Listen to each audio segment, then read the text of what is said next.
قرآن پاک کی ایک خاص بات یہ ہے کہ جب حضور نبی اکرم صلی اللہ علیہ وسلم کی ذات پر کوئی اعتراض ہوتا ہے یا حضور کی شان میں کوئی گستاخی ہوتی ہے تو اللہ رب العزت اپنے کلام مجید میں اس کا جواب ارشاد فرماتا ہے۔ یہ بات ہم نے جتنی آہستگی کے ساتھ سنی ہے، ہم جب اس بات پر غور کریں گے کہ ساتوں زمینوں اور آسمانوں کا بادشاہ کسی بندے پر ہونے والے اعتراض کا جواب دے رہا ہے تو شاید ہمیں شدت کے ساتھ احساس ہوگا کہ حضور کی بارگاہ کتنی بڑی بارگاہ ہے۔ اعتراض و بندے پر جواب دے خدا، اور ایسا بندہ کائنات میں صرف ہمارے نبی کی ذات ہے۔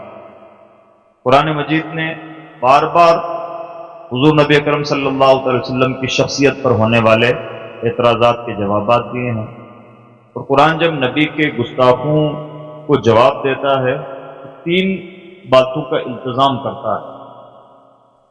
جب بھی حضور پر کوئی اعتراض ہوتا ہے قرآن جواب دیتا ہے، اور جواب دیتے وقت تین چیزوں کا التزام۔ پہلا یہ کہ حضور کی عظمتیں بیان کی جائیں گی، دوسرا یہ کہ حضور کو تسلی دی جائے گی، اور تیسرا یہ کہ حضور کے دشمن کو جواب دیا جائے گا۔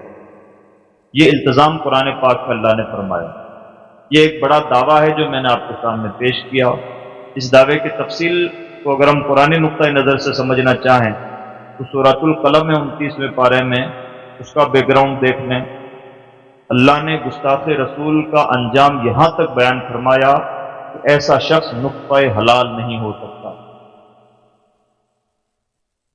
سورہ والضحیٰ میں اللہ رب العزت نے اپنے حبیب پاک صلی اللہ علیہ وسلم پر اعتراض کرنے والوں کو جواب دیا۔ یہی التزام، یہی تینوں چیزیں، عظمتیں بیان ہوئی، تسلی دی گئی، اور حضور کے دشمن کو جواب دیا گیا۔ سورۃ اللہب میں ایسا ہی ہوا۔ اللہ رب العزت نے اپنے حبیب کے دشمنوں کو انجام تک پہنچایا، اور قرآن پاک کی سب سے چھوٹی سورت 3 آیتوں پر مشتمل جو تقریباً ہم سب لوگوں کو یاد ہوگی، اس صورت میں بھی اللہ رب العزت نے یہی تینوں التزامات فرمائے۔ 3 آیتیں ہیں اور تینوں آیتوں کی 3 الگ الگ شانیں ہیں۔ بات کیا ہوئی؟ بات یہ ہوئی کہ حضور نبی اکرم صلی اللہ علیہ وسلم کے 3 صاحبزادے پیدا ہوئے اور 4 صاحبزادیاں۔ چاروں صاحبزادیاں باحیات رہیں، ان کے رشتے ہوئے اور اولادیں ہوئیں۔ تینوں صاحبزادوں کا بچپن میں انتقال ہو گیا، کوئی بھی صاحبزادہ جوانی کی عمر کو نہ پہنچا۔ تیسرے صاحبزادے حضرت ابراہیم کا جب انتقال ہوا تو ایک دشمن رسول ہے عاص ابن وائل، اس نے یہ کہا اب ہمیں بہت زیادہ گھبرانے کی ضرورت نہیں، محمد قد بطیرہ، محمد معاذ اللہ، محمد بے نسل ہو چکے ہیں۔ بطیرہ اور بے نسل ہونے کا اور ابتر ہونے کا مطلب یہ ہوتا ہے کہ کوئی ایسا شخص جس کی نسل زندہ نہ رہتی ہو۔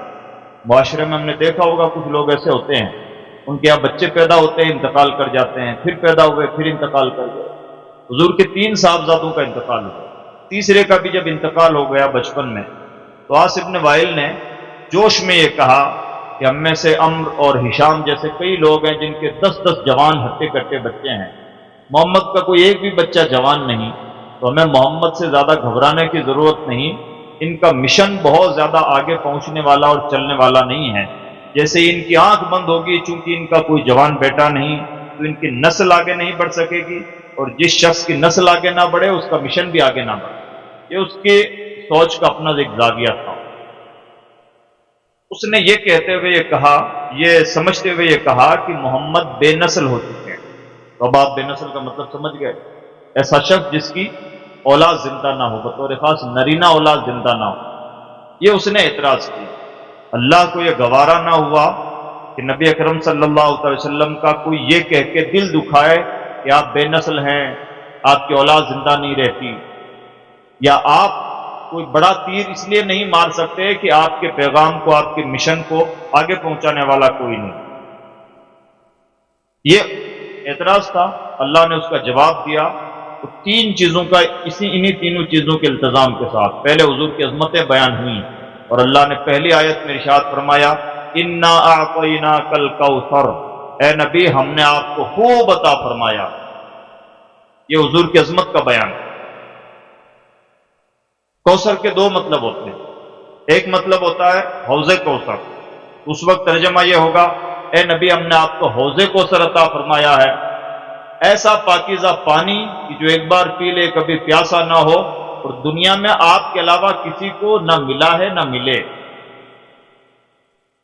جہاں انسان کو سخت پیاس محسوس ہو، اس عالم میں ایسا آب حیات کسی کو مل جائے پینے کے بعد میں نہ انسان کو کبھی پیاس لگے نہ کبھی موت آئے، نہ اس سے بہتر پانی کبھی زندگی اور موت کے بعد میں پینے کو ملے، اس سے بڑی بات کیا ہوتی؟ تو یہ ایک شان ہے. لیکن دوسرا مطلب اس کا یہ بیان فرمایا گیا اے نبی ہم نے آپ کو خوب عطا فرمایا